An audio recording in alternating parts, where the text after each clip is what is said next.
Youngsters out here in shape. They're ready for the last round. 12 rounds of straight boxing.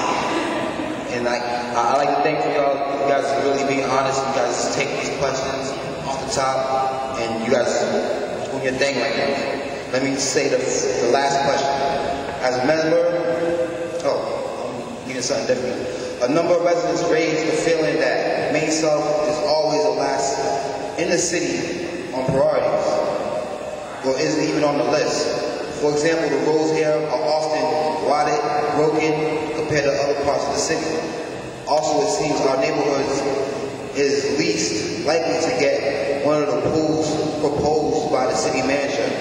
How would you prioritize in lifting the Main South area? And this is the last question, and after that, we're going to go, a couple of people from the audience are going to ask you guys questions. Random person, the person that they want to ask the questions to. All right? And you can go first. Let me say the question again, guys. Want me to say the question again or not? Say it again. You guys good? All right. As someone who was born and raised in Main South, I am always energized when I come back to Main South, and I know that this is the year that there's going to be some good change. I'm running for City Council. I'd like your vote. I believe that I know what we can do to get Main South up and going. This is the time that one of the things that we need to do is bring jobs to the area. I would work with all the business owners that are currently here, any business owners, any CEOs, any entrepreneurs, and ask them, what can we do to keep you here? What can we do to help sustain your business?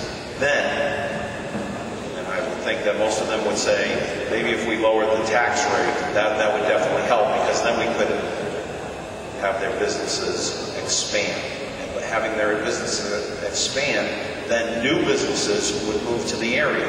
By having new businesses move to the area, it would create jobs, and it would help everybody. It would bring up the tax base. I think that's the first thing that we have to look at, is dealing with jobs and having jobs created in this area. The second one is dealing with the gangs, eliminating all these gangs and targeting them so that they stop committing crimes against our citizens that are out there trying to better themselves, go to school and work and just survive.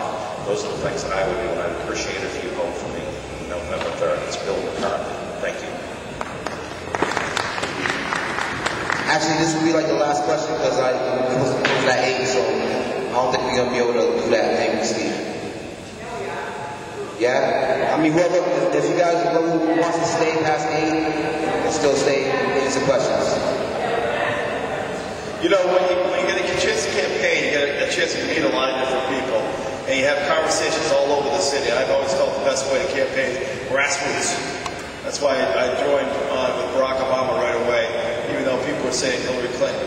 I said, I know this man is speaking to what I want is grassroots. And one of the best conversations I had this year was with Joe Dangler down at the Crescent Cafe. I see him in the back.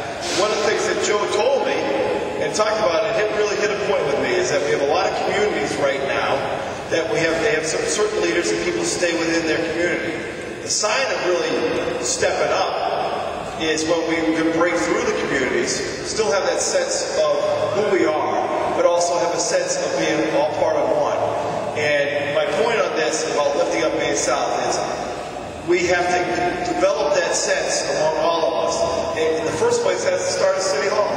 If you don't feel that City Hall cares about you, that City Hall is listening to you, then we're going nowhere.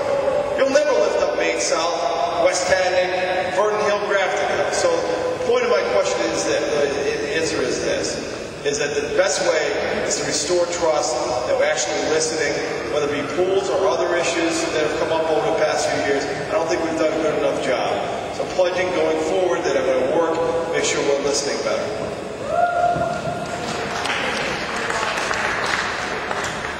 Thank you. Let's keep it real here. For Main South to be up on the list of priorities, you have to make your strongest voice be heard next Tuesday. That is the main thing. Listen, a politician's language is votes. And if a certain bloc doesn't go out and vote, your voice is not going to be heard. So I think it's up to us, and the onus is on us to go out there and have people from the lower income neighborhoods, the minority neighborhoods, be more politically engaged, and be more active politically. And that is when our voices will be heard. That is when our issues will be discussed. That is when we'll have a voice at the table. So we can all come here and give you all the promises in the world, but until you go out there and let your strongest voices be heard, I regret to say that you will be on the list of priorities. Thank you very much. Joe Ryan.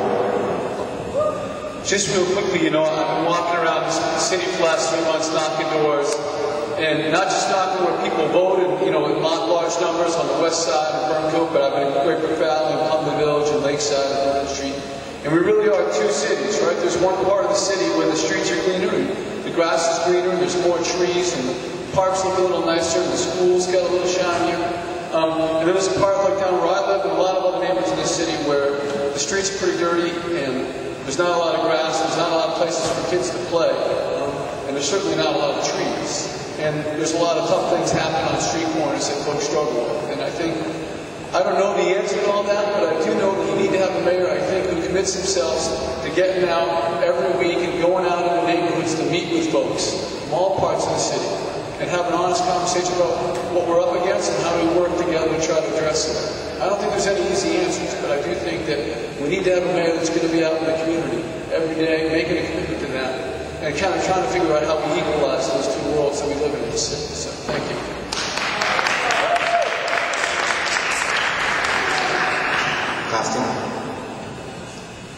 City Council has been blessed with very activist district representation from Maine South. Started with Janice Nadeau, and we just attended a press conference for the SWIFT project. And if you're aware of it, you know that that's probably one of the projects under the radar that doesn't get the kind of recognition it needs. Between 2002 and 2004, City Council did vote to make Maine South a priority. And we have gone, I think, to every funding source possible when we looked at the Hammond Beacon area for Gardner Street area for redevelopment. The CPC has been very active building housing units to respect the dignity of those homeowners that are buying them. They're green energy, they're state-of-the-art housing. They're housing to be proud of, and I've been invited to housewarming parties down there and seeing the happiness and joy that those homeowners experience. And we will continue to give that kind of priority to Maine South. Is it enough? It's probably never enough. And it takes too long. Look how long it's taken for City Square. That conversation began 10 years ago. You've seen more activity and more results in Maine South than we've seen in City Square. Thank you.